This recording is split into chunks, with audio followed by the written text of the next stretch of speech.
The next few days brought a terrible melancholy on Daedalus. He gazed listlessly around his cluttered workshop. It was filled with useless wonders and trinkets. The labyrinth had been his masterwork, but it had ultimately trapped even him.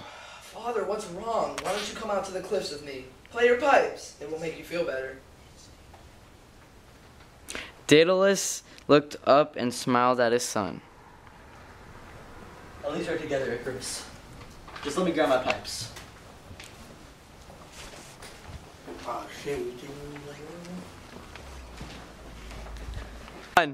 Look at the birds, Father.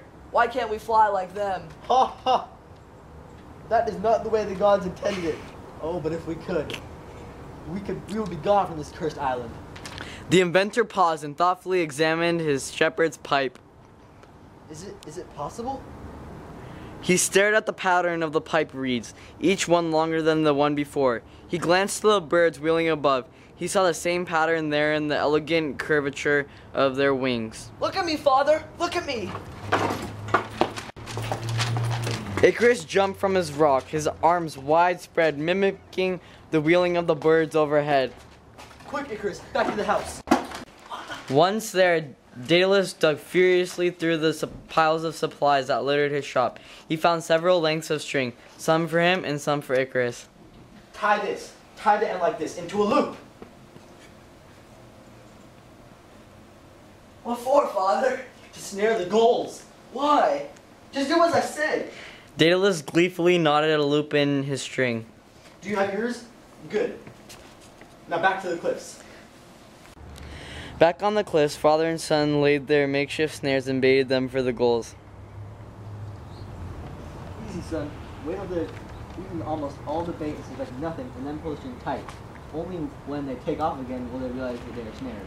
They caught gull after gull. Daedalus knocked each on the head with the rock and placed the bodies into a large sack at his side. After a while, Daedalus noticed that Icarus was no longer springing his snares. What's the matter, son?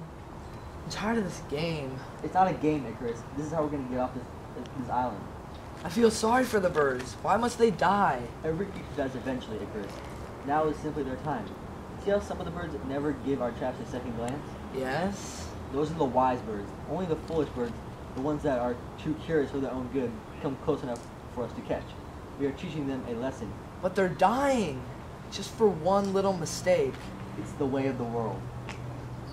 The sack was bulging now. Daedalus hoisted it over his shoulder and carried it back to their workshop. He heated a great jar of water and boiled every gull body to loosen the feathers. Bodies are boiled, the feathers will pull free, like so. Start plucking. We just have enough feathers for my plan. Icarus plucked and said nothing. Daedalus worked late into the night, fashioning frames from green limbs that reassembled the wings of birds. Using melted wax, he attached the gull feathers to these frames. He built 2 leather harnesses and attached to these his newly made wings. When Icarus awoke, he stared in amazement at his father, who now wore an impressive wingspan.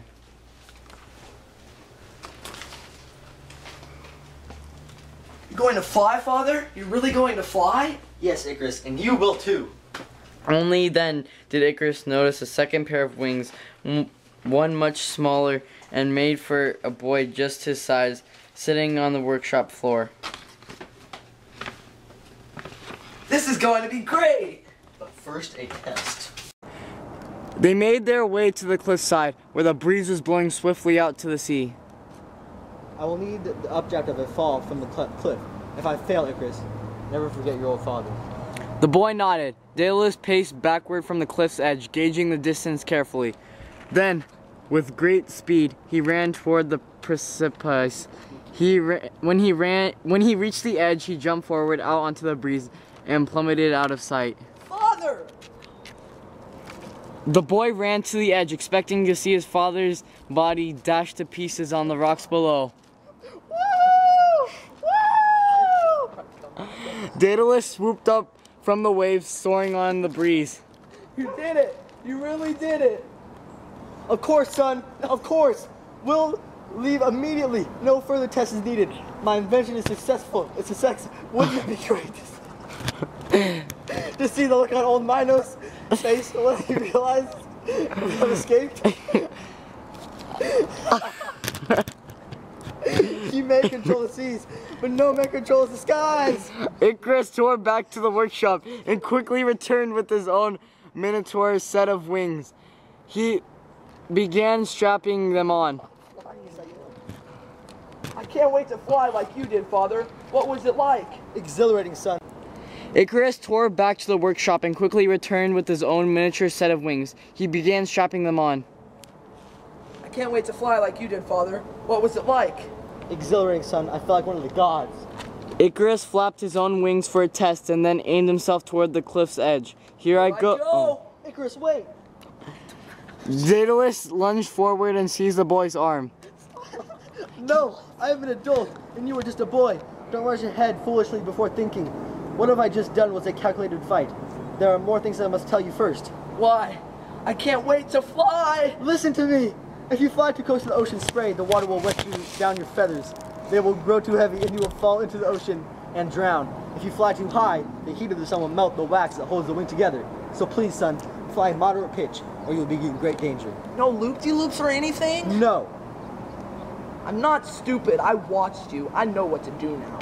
Promise me, Icarus. 1. Icarus, be careful. This isn't a game. You promised. What? I can't hear you. Hurry up, Father. I'll beat you there if you're not careful. The old inventor beat his wings furiously to catch up with his son, but Icarus easily outstripped him. Icarus, you're flying too fast and too high. Icarus! This is great. This must be how the gods feel. Icarus looked back over his shoulder. His father was far below and far behind. Then the boy looked up. The sun was much too close. Its heat was bearing down upon him. Sweat was dripping from his brow. Father? Something hot and sticky was running down both his arms. He flapped them furiously to shake it and loose. When he did, feathers flew in all directions. They had come loose. To his horror, Icarus began to fall. No, Father! Icarus! No! My son! My son! Time and time again, the old man swooped as low as he dared over the spot where his son had fallen. Yet he never saw any trace of the boy. Finally, he gave up hope and despairing continued his flight toward Athens. Many sailors later reported seeing a large bird in the sky that day, a bird with its head hung low, who only barely saved itself from plunging into the sea when the wind brought it low. They said it had the strangest cry, like a man whose heart was broken.